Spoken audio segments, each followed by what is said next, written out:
Brought to you by Better Cool works fast to relieve acidity, heartburn, and indigestion. Trust Better Cool. Enjoy life. If symptoms persist, seek medical advice.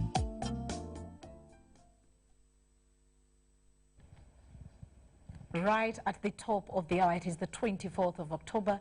This is News Tonight. My name is Patricia Lukoman. In a short while, Mugalu Mohammed will be joining us. Thank you so much for joining us. First, though, the headlines.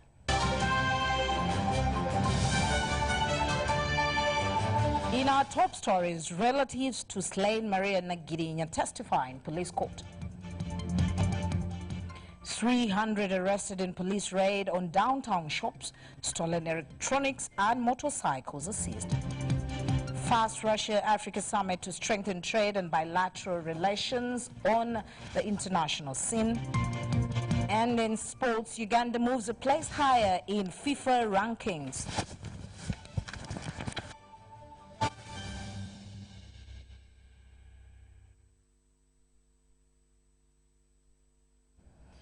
Let's start with the Presidential Press Unit, where President Yoweri Museveni has commended President Vladimir Putin for hosting the Fast Russia-Africa Summit, saying it was long overdue in strengthening the trade and bilateral relations between Africa and Russia. The summit follows similar meetings between Africa countries and other developed countries, including Turkey, China, India, and more recently, Japan. The president also hailed the Russian government for reviving the Joint Permanent Commission of Cooperation between Uganda and Russia, which he described as going very well. The president was speaking during a bilateral meeting with his host, President Vladimir Putin, at the sidelines of the Russia-Africa Summit at the Cyrus Park of Science and Art in Sochi, one of Russia's largest convention venues. The two leaders had initially interacted at the opening ceremony of the summit and later at the bilateral meeting.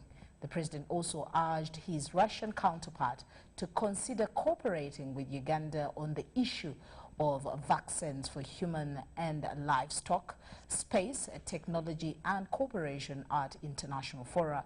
In his remarks, President Putin thanked President Yoweri Museveni for supporting the Joint Permanent Commission set between Uganda and Russia to further boost the social and economic ties. He noted that Uganda and Russia should consider cooperating in other areas, including the construction, cyber technology, and agriculture. Russia hopes that the use of modern technologies as well as partnerships with foreign companies will help take the Africa agro-industrial sector to another level. Now, in court, police court has engaged the family of late Maria Nagirinya to testify against its 8 alleged errant officers. The court, chaired by Senior Police Commissioner Dennis Ondongopini, has so far registered 4 witnesses in this matter.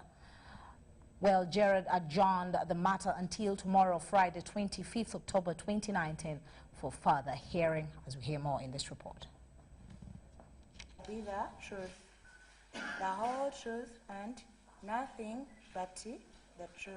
Harriet Nacheje, the elder sister to late Maria Nagirinya, testified before police court how Natete police station officers negligently responded to them on the night they went to the station to access the CCTV footage and ascertain how their relative, late Nagirinya, was allegedly kidnapped.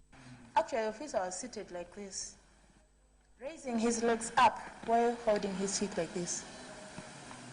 Nacheje pointed and identified the particular police officer, also known as Constable Chibakwamu Robin, who she claimed was not in order as his sitting position was more of a relaxed mode. Number 5. This made the identified constable Chibakwamu to rise tone during cross-examination of the witness, asking Nacheje to describe to court the alleged sitting position in question. How practical is it that somebody can sit and raises his legs up? Can you practically demonstrate that he was seated and the legs are up?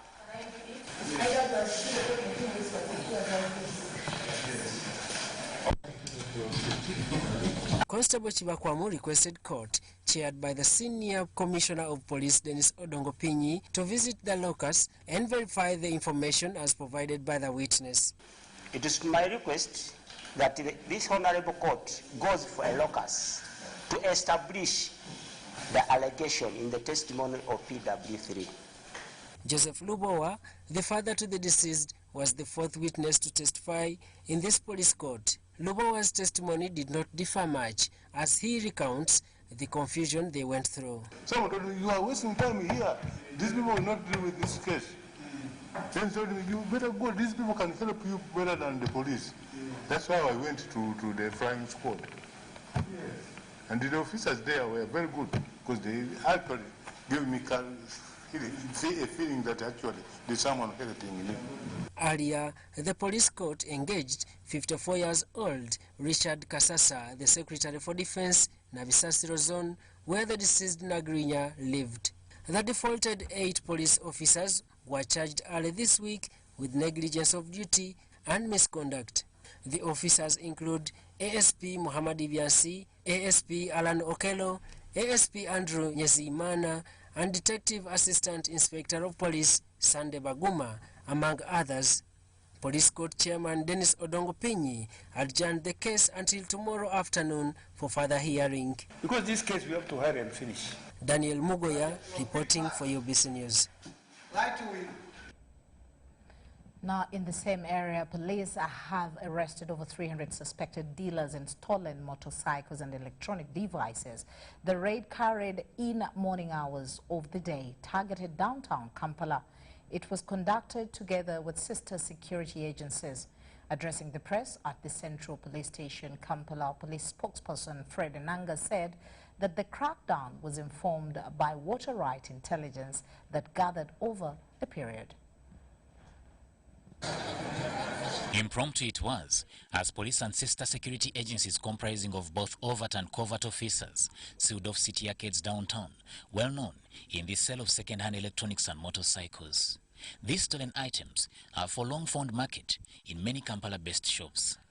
Disturbed by such occurrences, police has for months been investigating dealers involved in the sale of suspected stolen motorcycles and other electronics, and today's raid was incontrovertibly the climax.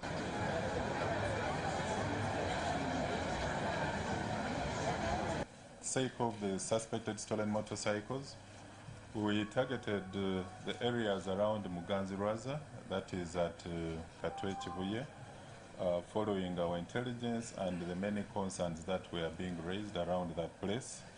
And then for electronic, suspected stolen electronic items, we targeted Cooper Complex as well as Mutasa Kafero.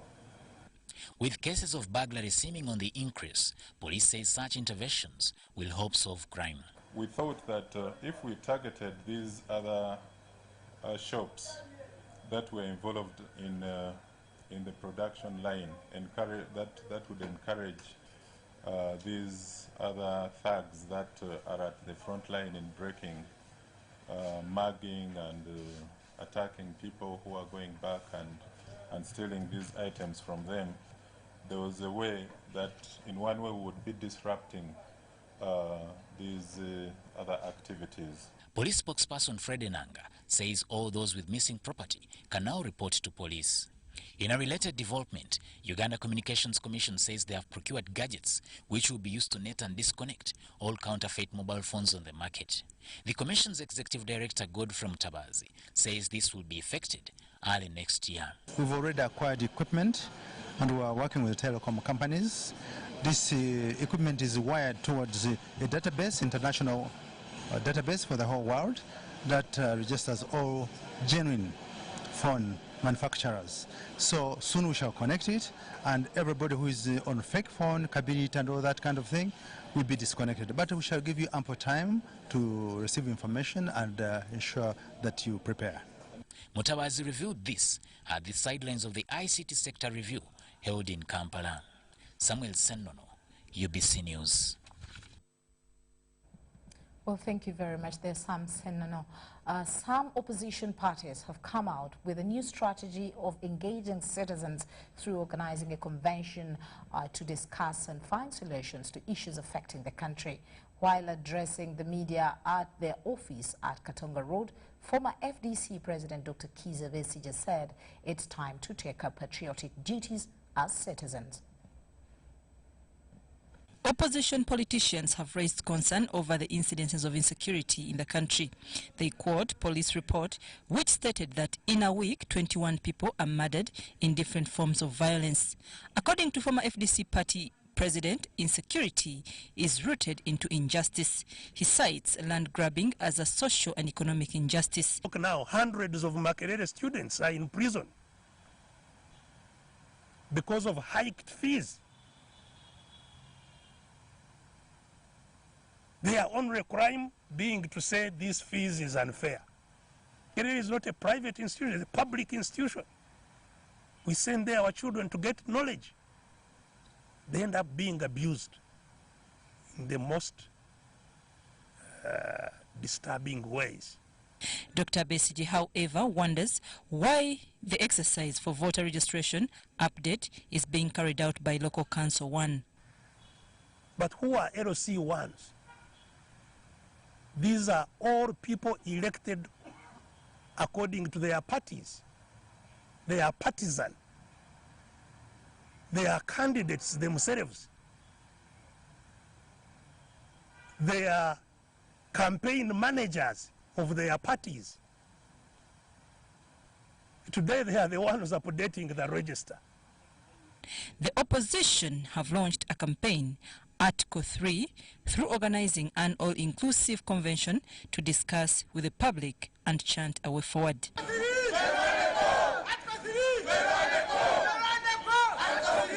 I'm Nafka Farida and Gloria Gwetabenji in Kampala.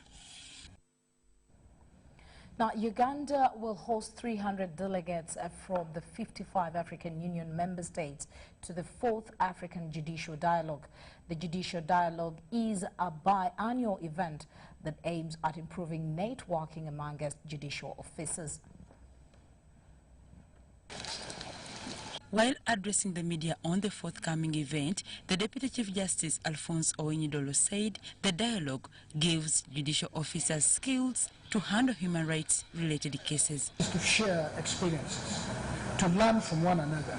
How best can the Ugandan judiciary, what has worked in Costa Rica, may work here, and we want to see how have they achieved.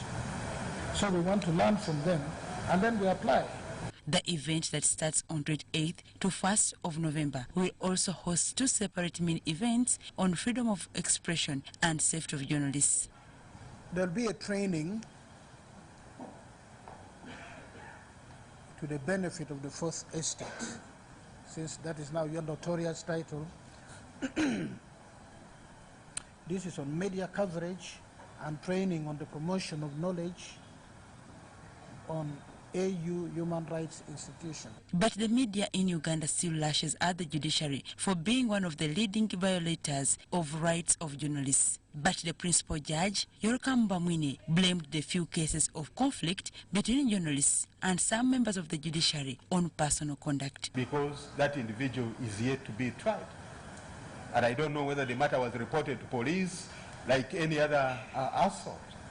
So it was not that the officer was representing the judiciary or was expressing the view of the judiciary on matters of this nature. If the judicial officer did it, he did it as an individual. The Deputy Chief Justice Alphonse Owiny-Dollo justified the choice for Uganda as this year's host of the dialogue, saying, as judiciary and the country at large, Uganda has performed beyond average in as far as promotion of human rights is concerned. I handled so many human rights issues in court of law. Habeas corpus, a very strong weapon to fight human rights abuse. Only recently, we decriminalized sections of the Police Act, my court, the Constitutional Court. We pronounce ourselves that you cannot, if you have a case against me, You cannot compel me to come and give a statement because I am not one of your witnesses. On behalf of the African Union delegation, Grace Wakoi Kakai, head of the Legal Division of African Court on Human and People's Rights, enumerated some of the success stories of the African Court. It has a mandate to consider matters of human rights from across the continent based on the treaties and the charters and the rules that has been adopted on this issue. Since 2013, the African Judicial Dialogue is a biannual event that has for the first 3 consecutive times been hosted in Tanzania, with Uganda becoming the first to host the first outdoor event. Dorcas Kimono and Deborah Namamonde, UBC TV News. Now, in the area of ICT, the Minister for ICT, Frank Tumwebaze, has advised government agencies to adapt to e-government services for quick service delivery. He called for a review of how government work is disseminated among ICT junior sectors, that is UBC, UCC, Uganda Media Center, Government Citizen Interaction Center, and Vision Group.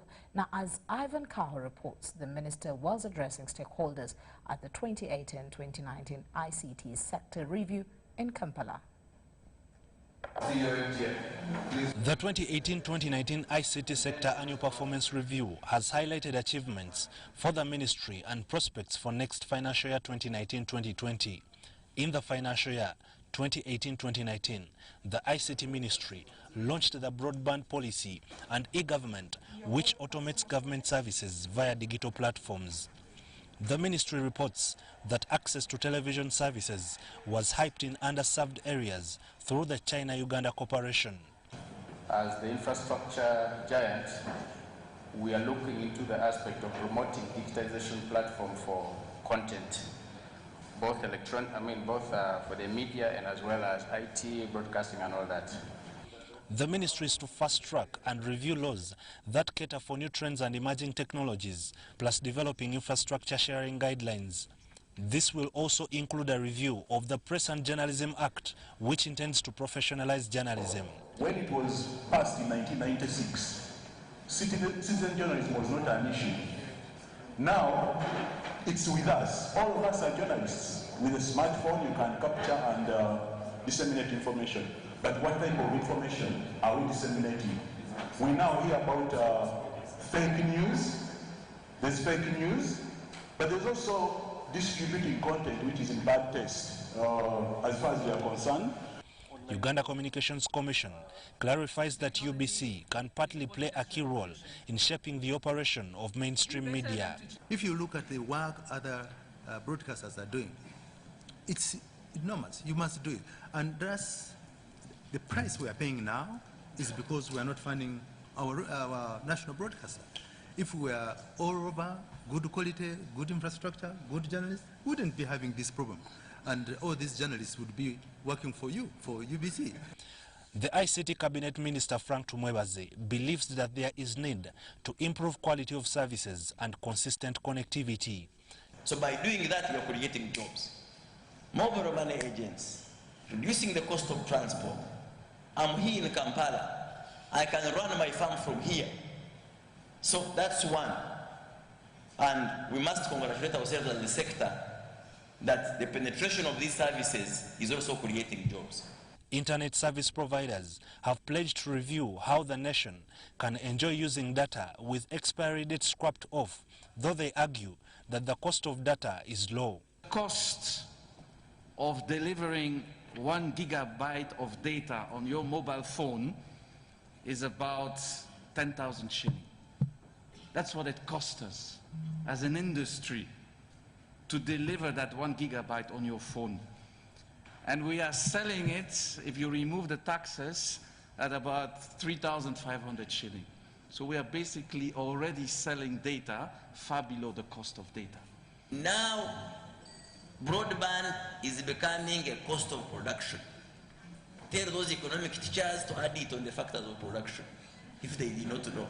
So how do we make sure that the cost of dedicated internet also is as affordable as mobile data? I agree with you, mobile data is affordable. People may not accept that. but the problem is with the other part. This year's sector review was on the theme, strategizing to tap into the fourth industrial revolution for sustainable national development. Ivan Kahwa, UBC News in Kampala. Now, away from ICT and telecommunications, street children in Jinja have killed a policeman. The incident took place last night at Jinja Taxi Park after the street children allegedly had a fight with this policeman.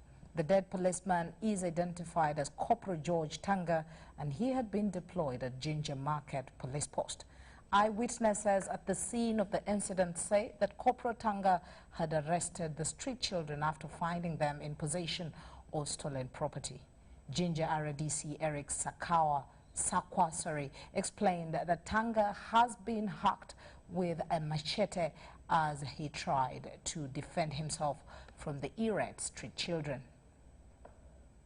And on their way to the police post, when they reached the police post, one of the thugs had a panga in his trousers.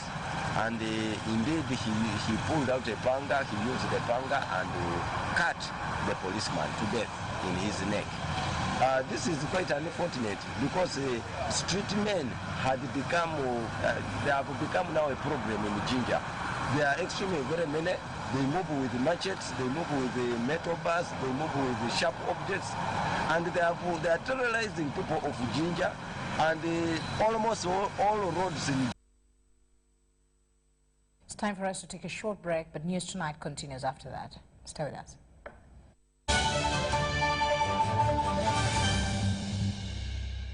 Uganda is celebrating International Day of Rural Women. The celebrations are scheduled to take place on Thursday, 24th October 2019 at Arapai Sub-County Headquarters, Soroti District. The theme is Rural Women's Economic Empowerment through Saving and Affordable Credit. The guest of honor will be the Minister of Gender, Labor and Social Development, Honorable Janet B. Mukwaya. The national celebration is organized by the Ministry of Gender, Labor and Social Development with support from the UN Women and the Embassy of Sweden.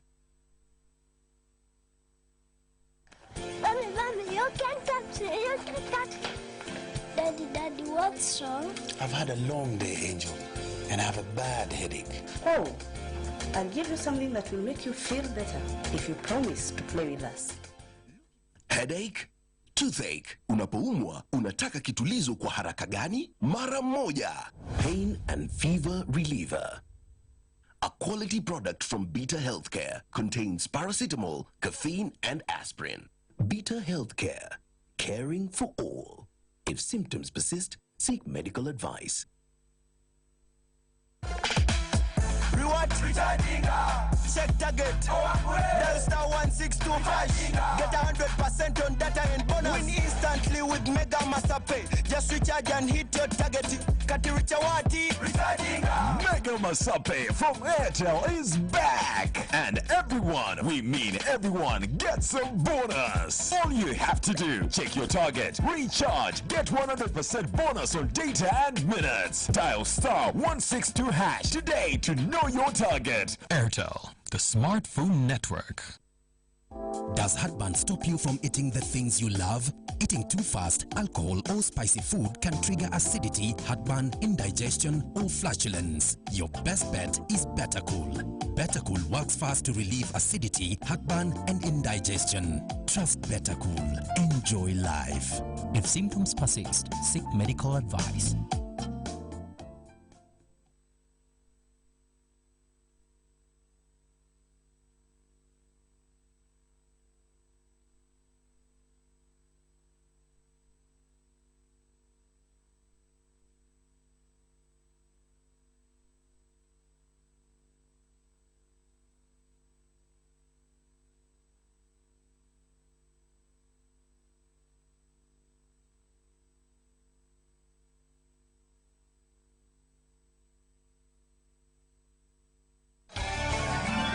Inspirational moment with Pastor Jackson Senyonga of Christian Life Church, Kampala. Corinthians 9:9-11.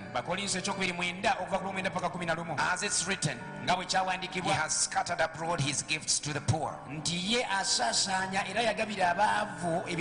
His righteousness endures forever.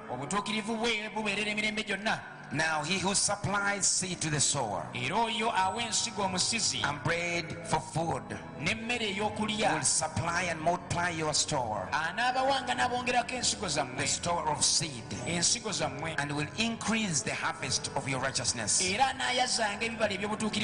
will be enriched in every way to be generous on every occasion. May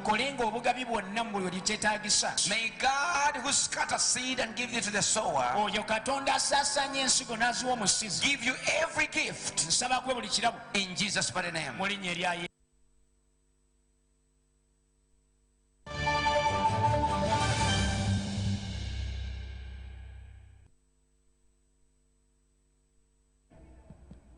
Welcome back. It's time for business. As we start off with the areas of transport, the National Logistics Platform has raised concern about the level of consultation in the regional logistics sector. Their concern follows the directive by the Kenyan government on the pickup point of container cargo destined for the Northern Corridor. Uganda remains Kenya's leading trade partner, with over 80% of cargo for the region offloaded in Mombasa port ending up in Uganda, as Dennis Sigor reports. The Kenyan government recently issued a directive that all cargo destined for the Northern Corridor from the Kenyan port of Mombasa to be collected from the standard gauge railway extension in Naivasha town in Rift Valley, Kenya.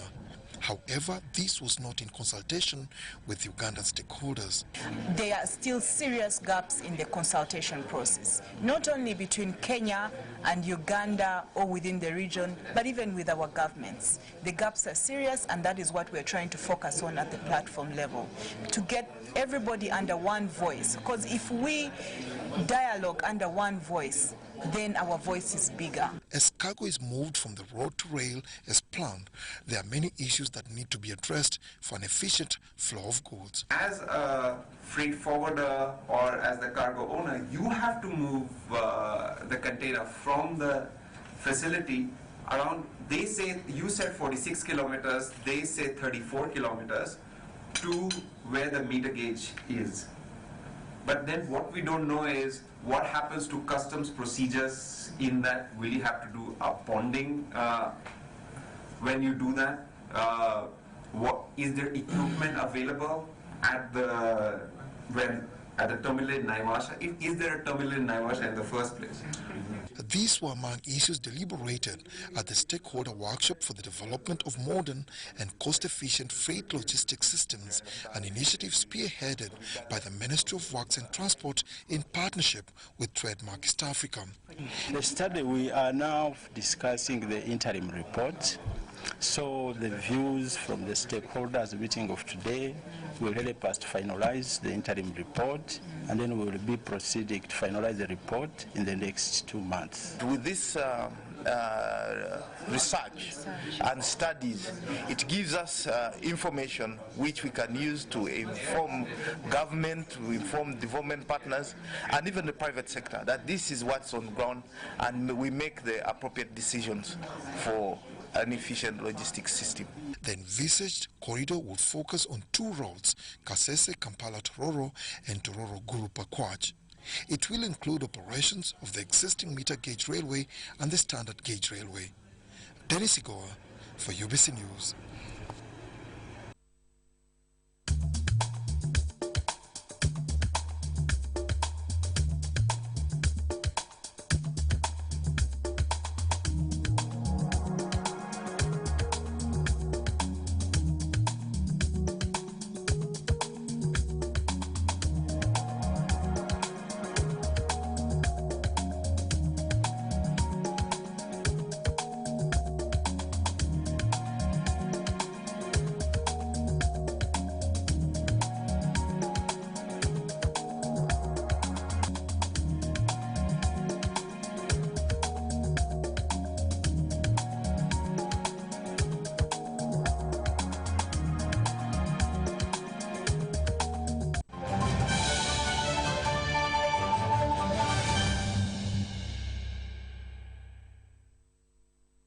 In sports, Uganda Cranes moved a place to 79th position in the latest FIFA rankings released Thursday afternoon. Uganda, however, remains 16th in Africa while retaining their top spot in the CECAFA region that has Kenya, Rwanda, Tanzania, Burundi, South Sudan and others. Uganda has played 3 games since the last grades were revealed on September 19th, beating Burundi home and away in the Chan and a 1-0 away win against Ethiopia in an international friendly. Uganda's highest rank was 62nd in January 2016, while they achieved their lowest, which is 121st, in July 2002. Neighbors Kenya have dropped a place to 108th position, and Rwanda plus Tanzania are 129th and 133rd respectively. Uganda's opponents in the Africa Cup of Nations, Burkina Faso, moved a place to 60th, and then Malawi remained 124th, while South Sudan are one of the big movers after climbing 11 places to occupy 162nd position.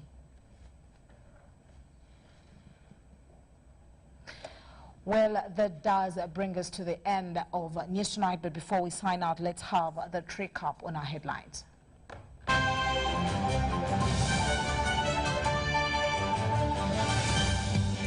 Relatives to slain Maria Nagirinya testify in police court. 300 arrested in police raid on downtown shops, stolen electronics and motorcycles seized. The international scene, Fast Russia-Africa Summit to strengthen trade and bilateral relations. In sports, Uganda moves a place higher in FIFA rankings.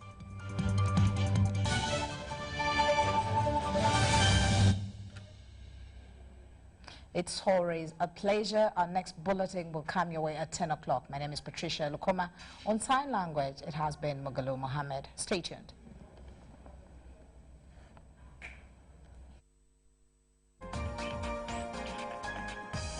Was brought to you by UCC, celebrating 20 years of achievements.